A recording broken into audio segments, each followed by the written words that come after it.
नमस्ते। अभी हम बात कर रहे थे भारतीय दर्शनों के विषय पर। दर्शन शब्द ही ऐसा है जो दिखा रहा है कि केवल देखना नहीं है अपितु माइन्यूट ऑब्जर्वेशन है, उसको हम दर्शन कहते हैं। हमने किसी को देखा तो हम ये नहीं कहते हैं कि हमने उसका दर्शन किया, लेकिन जब हम उसको कुछ समय तक कुछ विशेष भाव से, कुछ विशेष क्रिया से जब हम उसके सामने रहते तब हम शब्द प्रयोग करते हैं हमने दर्शन किया। जैसे कोई मंदिर से निकले और वहाँ से वो कुछ क्रियाएं करके या तो देख कर निकले तो कहता है कि मैंने दर्शन किया भगवान का। लेकिन आप रास्ते पे मिले या तो आपको उसने देखा तो वो नहीं बताता है कि मैंने आपका दर्शन किया, मैंने उसका दर्शन किया। वो क्या बताता है, मैंने उसको देखा था, मैंने उसको देखा, लंबे समय तक देखा, लेकिन दर्शन नहीं किया। तो लंबे समय तक देखना वो भी दर्शन नहीं होता है। कोई विशेष भाव से, विशेष दृष्टि से देखना वो दर्शन होता है। तो भारत में ऋषि मुनियों ने ये पूरे संसार को, ब्रह्मांड को, परमात्मा को, ईश्वर को, मनुष्य को, प्राणी जगत को, सबको एक विशेष दृष्टि से देखा है। हम क्या देखते हैं उसको? हम केवल उसका शरीर देखते हैं, हम केवल उसकी अभी की स्थिति देखते हैं, लेकिन उसको भूतकाल से जोड़कर, भविष्य काल से जोड़कर, वर्तमान काल से जोड़कर, अनेक आयामों से उसको जब हम देखते हैं तब हम उसको पहचान पाते हैं, तब न्याय कर पाते हैं। आप कोई एक व्यक्ति का न्याय कोई एक बात से नहीं कर पाते हैं। आप कोई एक दो बातों से वो व्यक्ति की पहचान नहीं बना सकते हैं। तो उसके लिए क्या चाहिए? अनेक एंगल से उसको देखना आवश्यक रहेगा। अनेक काल पर, अनेक परिस्थितियों पर उसका जब देखना होगा, उसको देखेंगे, तब आप जब उसका निर्णय लेंगे तो वो उसके बारे में सही होगा। नहीं तो आप उसको अन्याय कर बैठेंगे कोई भी विषय पर। एक आदमी को कोई एक ही क्रिया से आप गलत नहीं बता सकते हैं, कोई एक क्रिया से सज्जन भी नहीं बता सकते हैं। तो इसके लिए भारतीय ऋषि मुनियों ने इसका गहन चिंतन किया, और ये चिंतन इतना गहनता पर गया, इतने सूक्ष्म स्तर पर गया कि परमाणु तक उन्होंने विचार किया। पदार्थ का दिखता है वो पदार्थ है, लेकिन उसके पर वो जैसे जैसे परतें निकालते गए, सूक्ष्म होते गए, तो पदार्थ को परमाणु तक जाना। जैसे ही पदार्थ को परमाणु तक जाना, लोटे शरीर पर परतें उतारते गए तो शरीर से मन पर आए, मन से बुद्धि पर आए, बुद्धि से चेतना तक, आत्मा तक आए। तो यो बुद्धे परतस्तु सह जो बात है, वहां तक हो गए।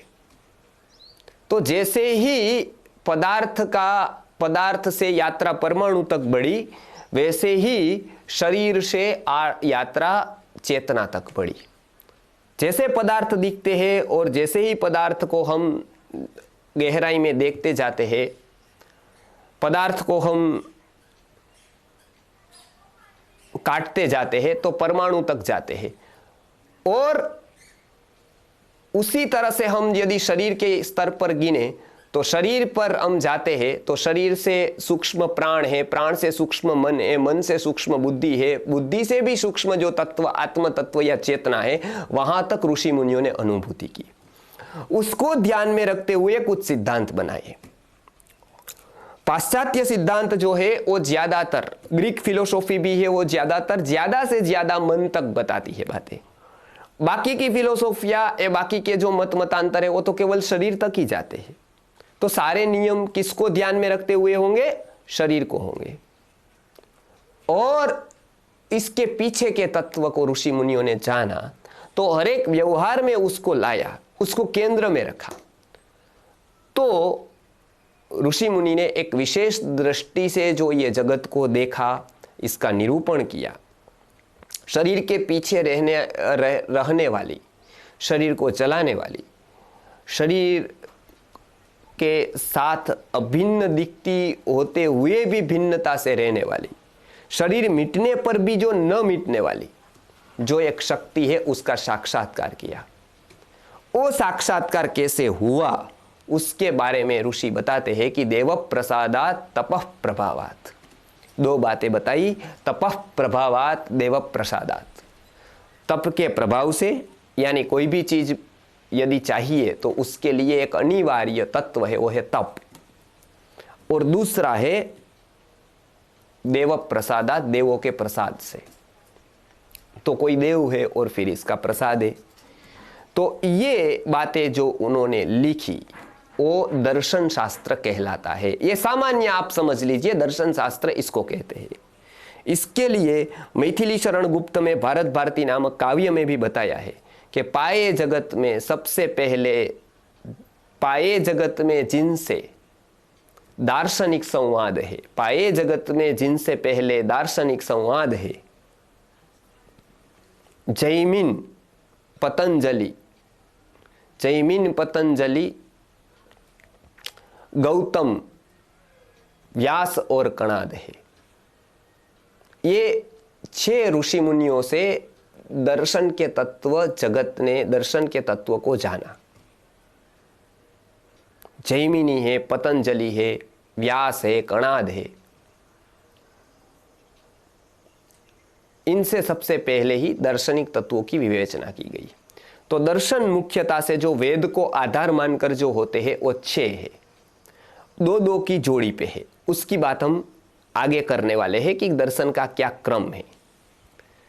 तो ये दार्शनिक संवाद जो पाए जगत ने, वो उसकी देन, अमूल्य देन भारत की रही।